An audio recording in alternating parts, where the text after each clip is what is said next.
Thank you for turning to page 121.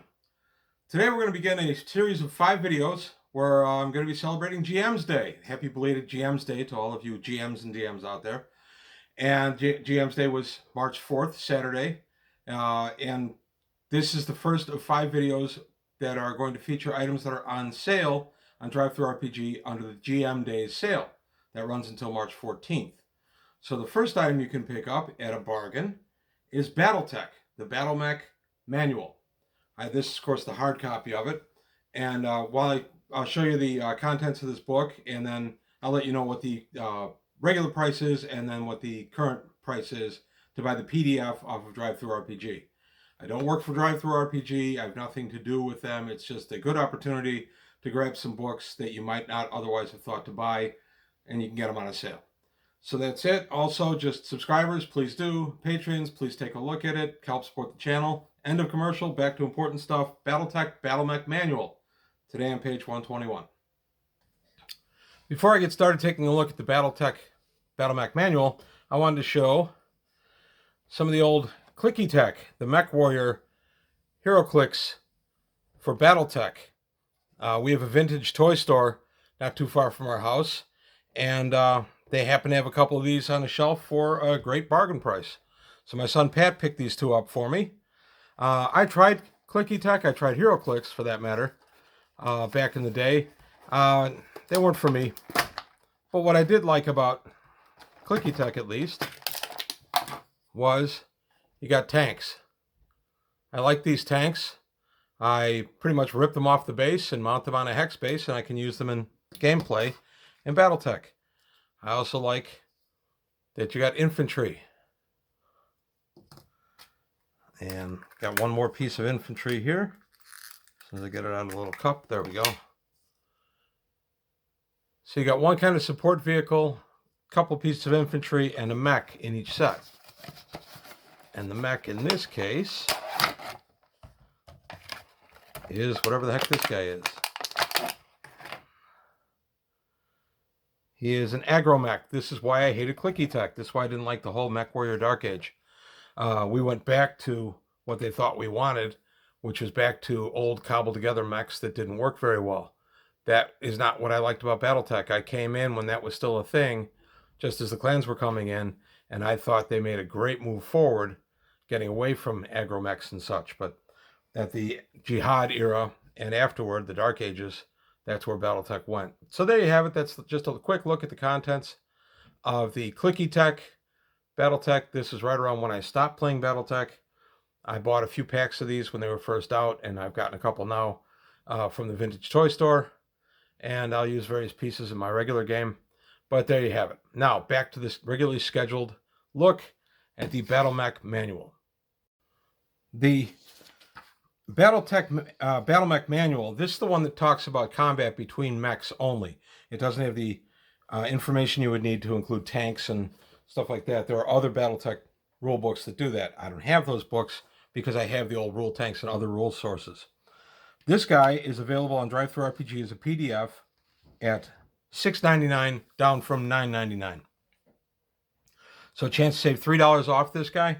There is no print on demand for this one, because you could obviously just go to the Catalyst Game Labs site and buy the hardcover book. The hardcover book is $39.99.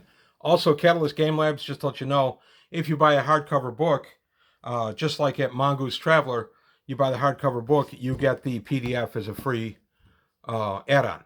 So that's pretty sweet. You can read it in both versions. I love having the PDFs so I can have it on my tablet or phone. If I'm away from home, I can go ahead and continue reading and stuff like that. It's been very useful. So just to show you what you get in the Battlemech Manual, this is a beautifully laid out book. Love that little splash page there, as they call them in comic books. Artwork in these is always gorgeous. One thing Battletech has always done very well. Very nice artwork. And you get a beautiful table of contents. My book has a little bit of damage. Beware when you buy on eBay. Okay, so we get the credits. Jordan K. Wiseman, L. Ross Babcock III, and Sam Lewis are the original designers. And then the line developers are Randall N. Bills, and assistant line developer is Ray Aristia. So Now we take a look at the battle, at the introduction. What is a mech? How you move. Terrain types and movement. I mean, everybody that hasn't played Battletech tends to stop and say, this game's too complicated. I can't really get into it. Yes, you can. I can. I'm going to do a couple of series of how to play Battletech, just as an intro kind of thing, to show that the rules really aren't that daunting.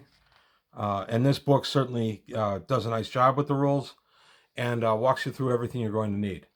So we got to look at the Mech Warrior, playing the game, initiative phase. One thing I love about Battletech is initiative is important because you have to move based on your initiative.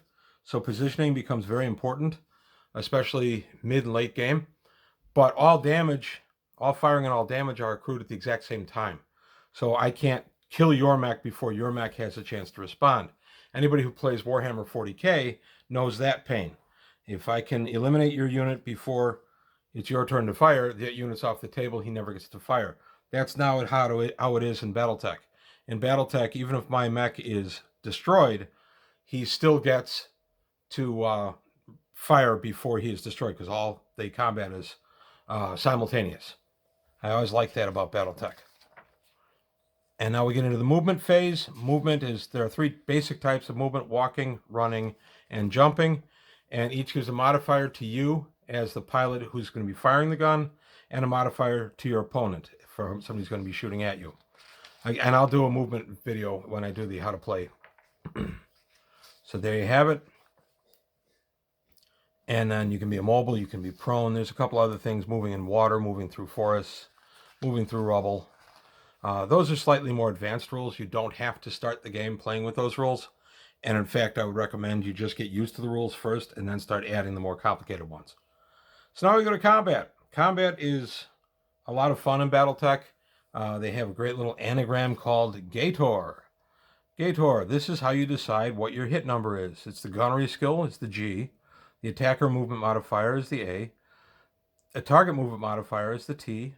Other modifiers is the O. And then range modifiers. And if you add all those together, add and subtract, you get your number on 2d6 that you have to roll or greater in order to hit your opponent.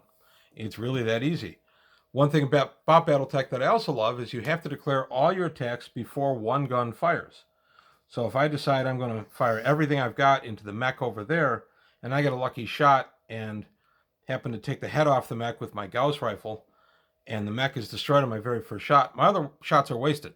I can't reallocate them. I can't do anything. So you have to be very careful. And that's great strategically. You have to figure out, and tactically, you have to figure out exactly what you want to do, what you want to accomplish. And sometimes you'll just go for overkill because you want to be sure that that opponent's mech is gone. So lots of stuff in combat, but again, not as difficult as you would think. Great little sheets here. You get these in the core set, the basic set that I showed. That came with the 8 Battlemechs. You get some nice sheets with that as well. And various, these are missile hits, cluster hit tables. Again, I'll explain that when I explain combat. You get physical attacks. That comes after firing attacks. Great example of a physical attack. That was used in the old Battletech collectible card game too. And then damage, how you allocate damage. Damage is fun in Battletech because it accrues. You start taking the little pips off the sheet, and then the damage flows. If I have blown this arm off, now any damage that would have gone to the arm goes to the torso. If I've blown the torso off, then it flows to the center. But if I get the torso without damaging the arm, or even having somewhat of the arm left, I still, if I blow the torso off, I blow the arm off. Again, I'll explain all that in combat and damage. I'm planning on doing these as a couple of different videos. I don't know how many yet. Damage is fun. There you go. The little circles. As I said, I like to color in the little pips. Or you can, it just has the number there. You can just cross out the number if you're not like me. You don't like doodling in the little pips as you play. And then you get critical hits. And all this is brought out beautifully in a very pretty glossy book. I just have really enjoyed the current iteration of Battletech. The books they put out are beautiful. There we go. Nice artwork again. Ammunition, you have to track how many shots your weapons have, unless they're energy weapons. That can be an important aspect of the game. And then we got other actions, and then we've got the battlefield. And this would be how you'd move in the battlefield. All this called out very nicely in the book. Underwater fighting. I've never actually fought underwater. I've had mechs go into water up to their waists, and I've actually had mechs fall in water, but I've never done an underwater fight. Urban combat can be some of the best in Battletech. Fighting in a city can be a lot of fun. Limited lines of sight, lots of close-up and personal action. And building collapses, just all kinds of stuff. Special case rules. And the rules for using tanks and such aren't all that different from using battle mechs. The thing you have to remember is, because the game is called Battletech and it's based around battle mechs, is the tanks are much more fragile than the battle mechs. The tanks tend to die faster, but in some cases, like the ever-famous Savannah Master hovercraft, it's not a tank, but it's a hovercraft, they can be very hard to hit because they're so fleet, so quick, you can have a hard time hitting them. Your mech warrior riding in your big battle robot can be killed. He can eject. There are some rules that just instantly kill the pilot. It is possible, if you're playing in a campaign especially, which I have done, where you keep the same pilots from game to game, and the pilots that have won objectives and things like that actually accrue victory points, and they can actually improve their pilot and gunnery skill. That's something that you're going to do in a campaign. And still a lot of special case rules. You don't have to play with all these rules to start. I've just shown you page after page after page of all these different rules. You don't have to start with these rules. If you don't want to worry about even heat tracking while you're getting ready. When I taught my boys Battletech, they were very little. They first played with Daddy's Battlemechs when they were 2 or 3 years old. They actually started playing the game a little bit when they were about 4. Once they could, they might have been younger than that. They were both very early counters, so they could read dice and things like that. And I, as a dad, knew that if I was showing them 3 on one die roll and 2 on the other, they had to add the 2 together. They were learning how to add by playing the game that they wanted to play with Daddy anyway. So I would very often encourage them to sit down with me. We'd throw the dice, and then I'd say, okay, how many does that make? And they'd figure it out, and eventually they were adding. And it also teaches critical thinking, why you're doing what you're doing. Chess is a great thing for young kids that way as well. I taught both my boys to play chess when they were about 2 years old. They didn't understand the strategy of the game, but they learned very quickly how the pieces move. It's amazing how how quickly young brains absorb information and then retain it. They learned very quickly how to move the pieces. They didn't understand the dynamics of why they were moving the pieces, but chess is a great way to teach them too. But this game I always found was a great teacher for them. So now we get into the weapons and the equipment. This section I'm guilty. I tend to run to. I like to read about it. Weapons and equipment are just so much fun in this game. And this is not necessarily the greatest book to begin with because it's limited to battle mechs. If you're really excited about having infantry troops out there with short-range missile launchers or inferno launchers, or having clan elementals out there and things like that, there are other Battletech books to buy. I don't use those rules a ton. We don't play Battletech enough right now for me to break out that other stuff. And I have the older rules, which work beautifully with this. If you have the old rules from the 90s, I have 2 or 3 sets of those. They're pretty much the same. There are a few minor changes, and I'll call those out as I'm doing the how to play stuff. But this is still basically the same game it's been since I started playing. And I started playing in 89 or 90. I don't remember which year, so I'm just going to probably just start saying it was 90. I'm not sure I played in 89. I know I definitely was playing by 90. So I like to be as honest as I can about that. So I'll just say I started playing in 90. So here we have all kinds of weapons. You can have a sword, a hatchet, a lance, a mace, a vibroblade. All this of Battletech scale, battle mech scale. These things are huge. Your mechs are about 10 meters tall on average. That's about 30 feet. A little taller. Okay. Weapons and equipment still going. Cockpit systems, full head ejection system. Still going through. You can increase the structure. You can have case, cellular ammunition storage equipment.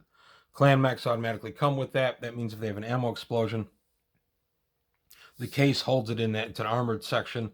It holds in that one area, and it just blows out the area where the explosion happened, doesn't destroy the mech. And then we get the weapons and equipment for the inner sphere. The inner sphere is where we normal humans live. The clans were normal humans. They left 300 years ago, came back, are products of genetic breeding. So they're customized to their roles. They're bigger, they're faster for the most part than their ordinary human counterparts. Again, that's something that I'll do in future videos. If you're curious about it, there's a Battletech wiki you can read up on. There's a ton of other Battletech sources on YouTube that you can take a look at. So you don't have to wait for me, because it's going to take me a long time to get all these videos out, because I'm going to continue producing the other videos I do for other games. But so don't wait on me. If you're curious about some of the stuff, by all means, go ahead and read the Battletech wiki and take a look at some of the other YouTubers. And then Battletech misconceptions. This is kind of a basically question and answer. Hey, how can a mobile battle mech can't be given a move order? Well, I'll explain that in move order, but yes, it can. It's still an active mech. Even if it can't move, you can, quote, move it, unquote. Okay, so that was a nice little section too. Some nice Q&A about heat. And early going, as I said earlier, I don't, if I'm teaching someone how to play Battletech, or it's someone that's just going to casually drop in, I really won't stress heat that much. Simply because heat is an important part of the game, and absolutely when I'm playing it with my normal group, we count heat. But if you're teaching somebody brand new and you just want them to get concepts down, you can let heat kind of just sit over there and don't pay attention to it until everybody gets the movements and the shooting down. And then just add that as another layer. Like in D&D, when you start playing D&D, you start out maybe as a fighter to learn the basics of the game. And then after you've played a fighter and you're used to the game a little bit, maybe you go into playing a magic user or a cleric or a thief or one of the subclasses. So there we go. Record sheets and tables. These are very handy. That's one of the things that it's very good to have that the set I did the other video on, the starter set, because you get the battle mechs with it, you get nice play mats with it, and you get the little cheat sheet cards. Literally, that set has everything you need to start playing. This book has everything you need to play the full game. Both are completely worth having. As you can see, I bought both. Okay, record sheets and tables. And then more record sheets and tables, underwater line of sight table, underwater range table for all your weapons. You can give your battle mechs quirks if that's the kind of thing you like to do. You can give them positive quirks and negative quirks. And then battlefield tracking. And then battlefield tracking for the GM only. And then these are the 3 books that started Battletech by Michael Stackpole. They're really enjoyable books. The Warrior series, Warrior and Guard, Warrior Riposte, and Warrior Coup. They give the basic opening story of Battletech. And then a more modern novel is Forever Faithful by Blaine Leopardo. And there you go. And you're going to say, oh my gosh, there's so many Battletech novels to read. Well, yeah, that's one of the fun things. There's plenty of articles online about the Battletech novel reading order. So don't let that intimidate you either. And read what you like to read. I like certain authors better than others. And there you go. And then we're out. So for $40 for the physical book from Catalyst Game Labs, you're getting about 146 pages of usable material. And then through the drive-through RPG sale right now for GM's Day, you are paying $6.99 for the PDF, which would normally run you $9.99. There is no print on demand, as I said, for the drive-through RPG, simply because you can go to get Catalyst and get the book. Also, Catalyst always has a big presence at Adepticon, which is happening in Schaumburg, Illinois, which is about an hour from my house, over the weekend of March 23rd through the 26th. I'm planning on being up there. I'm excited about seeing the Catalyst booth and talking with the folks there. I always enjoy talking with them, and they do plenty of Battletech games and demos. So if you're in the area and you can get there, it's a great way to sit down with some of the people that produce this stuff and actually learn the game. So that's it. That's all I've got to say today from page 121. I hope you liked what you heard and saw. If you did, please like and subscribe. And tell your friends, and I'll see you next time.